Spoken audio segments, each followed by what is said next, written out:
Hello, students, and welcome back to our topic on evolution. If you recall, yesterday we spent a lot of time discussing age, both relative age and absolute age.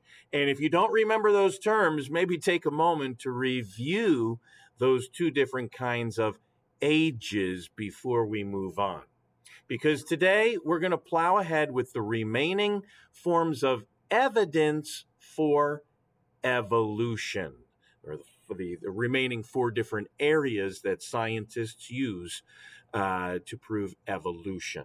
And so brings us to number two. Number two is anatomical evidence. Anatomical evidence. Now, anatomical refers to anatomy, which refers to the structure of a body, whether we're talking about the body of a person or the body of a penguin or the body of a paramecium, doesn't matter. We can study the anatomy of any living thing. And what biologists have done in particular with this form of evidence is, for one thing, looking at what are called homologous structures. Now, you may recall that the prefix HOMO refers to same or similar. So, homologous structures are those that are the same or similar between species. Check out this diagram here, for instance. Here we have a human arm, a lizard arm, a cat arm, a whale arm, a bat arm, a frog arm, and a bird arm. And what's interesting about each of these different arms is not that they're all exactly the same. I mean, we can identify different species based on their differences. But what is interesting to biologists is this: the homologous structures, or the body part similarities between species. Check it out. A human arm has a funny bone called a humerus. Well, guess what? So do lizards, cats, whales, bats, frogs, birds, and a whole host of other animals, too, for that matter. And the humerus bone is all in essentially the same orientation or position. But look at the other bones, too. The ulna and the radius in the forearm. It's made up of two bones. No matter what species of animal you're talking about here, no matter how diverse species is, we all have two forearm bones called the ulna and the radius. That's pretty neat. We also have carpal bones, which are our wrist and our finger bones. And more than that, look at how many there are. We have 5 fingers. 1, 2, 3, 4, 5. Guess what? So do lizards and cats and even whales, bats, frogs, and birds. Believe it or not. Well, maybe birds are a little bit different, but you get my point. The point is that scientists have observed these homologous structures between species. And these homologous structures have given rise to some scientists' conclusion that, golly, life forms on planet Earth seem to have so many similarities in their design that maybe there was a common designer who came up with these designs in the first place. Maybe they all originated from the same means of architecture. There's a commonality that exists in homologous structures. Now, there's another component to anatomical evidence here that Jean de Lamarck was noted for. And Jean de Lamarck is actually credited with being one of the first scientists to really develop a coherent idea of evolution, giving some evidence for it. I know many people just credit Charles Darwin with it because Darwin seemed to be a lot more correct in a lot more areas, but we can't discount the work of Lamarck. And Lamarck concluded that animals did change over time, which anyone studying the fossil record can see. And he concluded that it kind of made a family tree of sorts of a species changing over time. Now, this family tree, in a sense, was true or is true based on Lamarck's conclusion. However, Lamarck and Darwin differed markedly on how this family tree came about. You see, and there are other scientists too. For instance, Ernst Haeckel was another one who came up with the tree of life.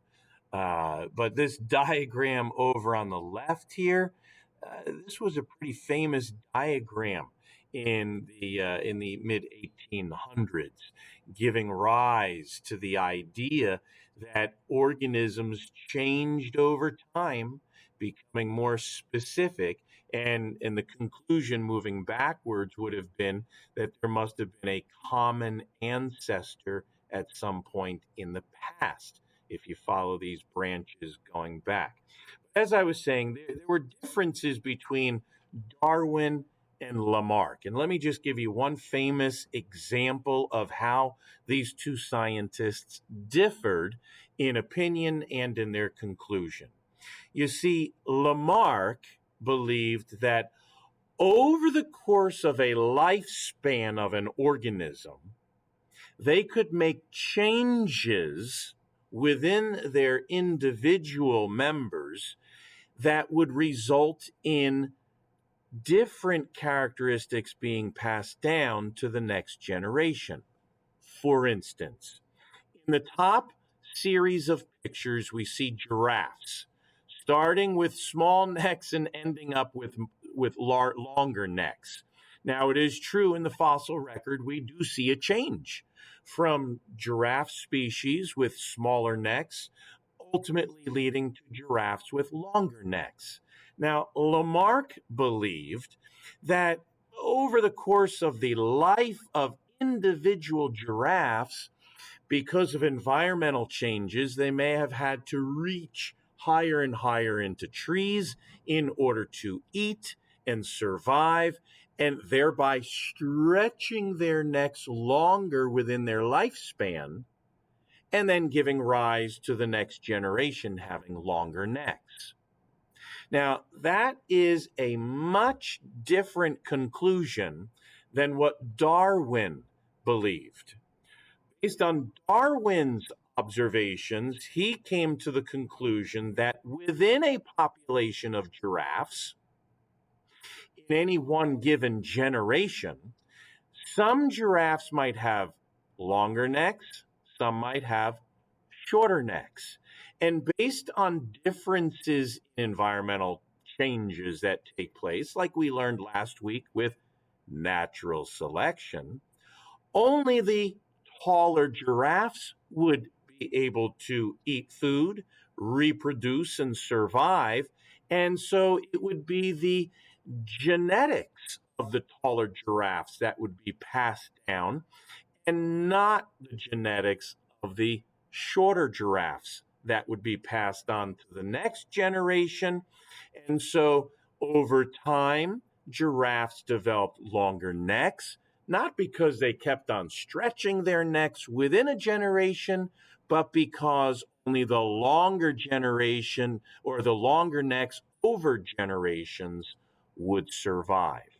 Hopefully, you can see that distinction between the observations and conclusions of Lamarck and Darwin. One of the biggest differences between them, and the giraffe just happens to be a famous example of explaining how they differed in their viewpoints. The bottom line fact, however, in the fossil record, as we discussed yesterday, is the fact that over time, the species of giraffes has changed. It has changed. And in the past, giraffes had shorter necks, and more recently, giraffes had longer necks. So the evidence is the same. The conclusions that were drawn by Darwin versus Lamarck were different. All right, so let's move on to another piece of evidence that scientists use in the field of evolutionary biology, and that is in the form of embryological evidence. Now, we mentioned embryos yesterday, and we've learned about embryos in the past, but this embryological evidence is based on the embryonic development of organisms. Now, I just want to point out this picture here. In this picture, you can see the development of a human embryo. More modern technology has enabled us to be able to look into a mother's womb almost literally and see the development of babies from an early stage to a later stage. And you and I, as human beings, we all began as a fertilized egg, no larger than that speck. Think about that for a moment. And once that egg was fertilized during the time of conception, then all of the genetic material that makes you you at that point was passed on from your mother and your father. And at that instant, that fertilized egg began to divide over and over and over again. In fact, it's still dividing as you are living and breathing today. If you want a refresher on how cells divide, go back to the first unit where we talked about meiosis and mitosis. But check this out. Over the development of a human embryo, not only do we look very different at early stages than we do at later stages, but we also get quite larger. So we get bigger, and our morphology or the shape of our structures change as well. Now, here's how it ties into evolutionary biology. You see, as scientists have examined the embryos of many different vertebrates, including fish and turtles and salamanders and humans, as we have examined more and more embryos, it seems evident that there are similar changes that take place during embryonic growth of vertebrates. What do I mean by that? Well, look at the differences between fish, turtles, salamanders, and humans. Can you see that at the earliest stages of all of these vertebrate animals, there are some similarities that seem to exist?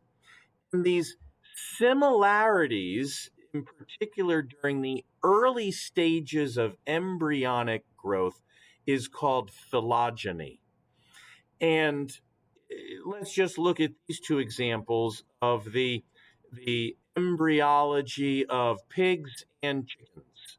You can see that pigs and chickens, both vertebrates, early on look almost identical. It'd be difficult to tell them apart. But by the time they are either hatched or born, chickens and pigs look very different.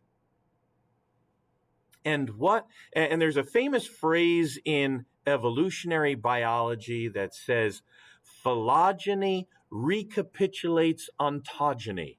Now, what in the world does that mean? Well, what an evolutionary biologist will tell you is that the embryonic development of vertebrates in particular seems to mirror the embryonic development, or rather the adult phase of organisms over geologic time. In other words, if we go back to this slide on the embryonic development of a human being, we can see that at one point during our development, it does in fact look like we have almost reptilian tails. Now, obviously, we are not reptiles. The human species is unique and remarkable compared to all organisms on planet Earth. And of course, I am being partial to us when I say that. But we are not reptiles. But a evolutionary biologist will point out that if you look at our, meaning human, embryonic development, it appears as though human development goes through similar development as other species over time. In other words, what they're saying here with embryological evidence is that as organisms develop, say fish, for instance, they reach a point in their development where they stop and they're just fish. But those who believe in the evolutionary sequence of vertebrates would argue, well, that, you know what? Well, the salamanders have taken the fish model a step further, and based on natural selection and changes in the environment, salamanders had to be selected for the development of gills into lungs. And so salamanders have gone beyond the fish and have over time been selected by natural changes, just like the giraffes, into developing lungs. And those lungs can develop into other reptiles with the scaly skin, developing into other mammals over long periods of time. So the basic gist of embryological evidence is that from this evidence, examining the embryos of vertebrates and other types of animals, too, for that matter, there is an apparent development of more complex organisms as we move closer to human beings on the family tree of development of organisms in the fossil record on planet Earth. All right, let's move on to the next one, number 4. Number 4 is biochemical evidence. By the way, these forms of evidence have really only been utilized in this branch of science in the last, say, 20 to 30 years in a serious manner. And it's based on the chemistry of genetics. Now, it hasn't even been 100 years since we have even proposed, much less discovered, the structure of DNA. And you can review previous topics on DNA to refresh your memory on that. But it's been even more recent that we have been able to dive into DNA and really analyze the chemistry of genetics. You know, those nitrogen base pairs, A, T, G, C. It's only been fairly recently that we've been able to dive into the DNA structure, chemically speaking, with different species and be able to identify the DNA structure within and between different species of organisms. And throughout those discoveries of the chemistry of genetics, we can certainly pinpoint, and this is becoming more common in real life these days with genetic tests that let you know what your predisposition is for acquiring certain diseases or maladies later in life, and even testing your DNA before you're even born to determine whether you will be born with a certain condition or not. This is something that is taking place in the medical field as we speak.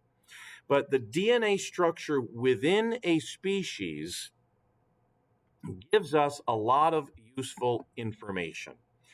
And one of those pieces of information that a evolutionary biologist draws upon are the similarities between species.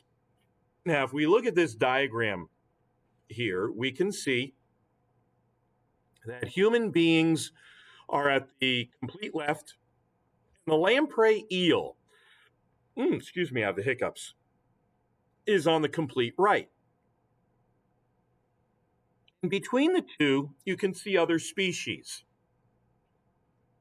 Now, I want to explain this to you because some of you might be inclined to say, oh, this means we evolved from rhesus monkeys or mice or chickens or frogs or lamprey eels. That is not what this graph is telling us. That would be a wrong conclusion. What this graph is illustrating, rather, is this. I know it's too small for you to see, but along the y-axis is essentially the amount of DNA that is shared between species. In other words, it's illustrating DNA similarities between species. And so the higher on this graph it is, the more similar the DNA is to humans. So the DNA of the rhesus monkey is more similar to us than that of the frog. And I hope this doesn't surprise you. I mean, just look at the morphology, the structure, behavior, social structure of monkeys compared to frogs, for instance. If you've ever been to a zoo and you've looked at the monkeys or the apes or the chimpanzees, sometimes you see them looking back at you with a kind of intelligent curiosity, much more so than frogs, which just hop around on four legs and are busy just surviving. There are undeniable similarities, more similarities between humans and monkeys than there are between humans and the lamprey eel. It's not saying that we evolved from them. It is simply saying there are genetic similarities. All right, that brings us back to the fifth form of evidence, which is molecular evidence. This is even more recent, and this is really far out science here. This is pretty wild because what geneticists have been able to do in recent years is actually track protein compounds found within DNA structures themselves. This is mind-boggling science when you consider the billions and billions of protein compounds that exist in a single strand of DNA, and how scientists have been able to not only identify them, but mark them in such a way that we can see how these changes in proteins are modified over time. Now, I'll give you one quick example, and this might be a poor example, but it's an example of the current application of this kind of technology. Maybe you've heard of companies out there that take a sample of your DNA, and then they tell you who you're related to. This is the kind of technology that is being utilized, drawing upon the changes in proteins over time. And they have gotten so good at this technology that they are even able, and by the way, I've done it with myself, and the results are quite remarkable because a number of my relatives have also sampled their DNA, and we can compare the results online, and we can see that, well, golly gee, yep, we are close relatives, we are brothers and sisters, or we are first cousins, or fourth cousins. So it's kind of interesting how geneticists have been able to do this with human beings, but they have also done it with other organisms, other species. And it's how you can do this with your dog, for instance, and see what kind of genetic background your dog has and where your dog's families originally came from on planet Earth. And it's really remarkable because in unlocking this molecular evidence, we've basically been able to come up with a molecular clock. Remember how we began this discussion with fossils and the timepiece, the clock with radioactive decay found in fossils based on chemistry and physics. Well, now biologists have unlocked molecular clocks on a genetic level. And we've been able to determine, well, how many generations has it been since you have been in America? How many generations ago was it that your ancestors came from another country or from another region of the world? We have that technology today, and there are companies making lots of money selling this technology by utilizing it in a way to satisfy the curiosity of the average person, especially in this country, to determine what your ancestry is. Well, using this same molecular clock, evolutionary biologists have been able to track the appearance of different species over time. And we've been able to see that the human species has not been around as long as other species, like certain monkeys, for instance. And of course, these are only considering primates on this diagram, but evolutionary biologists have done it with a whole series of species, and they can track pretty much how long it's been since certain species first appeared on planet Earth. This has become a very powerful tool and a powerful form of evidence for evolutionary biologists to conclude that species have in fact evolved or changed over time. And so you can draw your own conclusion from this evidence, but this finishes our lesson today on the 5 forms of evidence used in evolution: fossil, anatomical, embryological, chemical, and finally, molecular. So we'll be preparing for an activity tomorrow, actually a number of little activities we'll be doing tomorrow. So be sure to study your notes and prepare for your quiz on Friday. As I say to you now, bye-bye.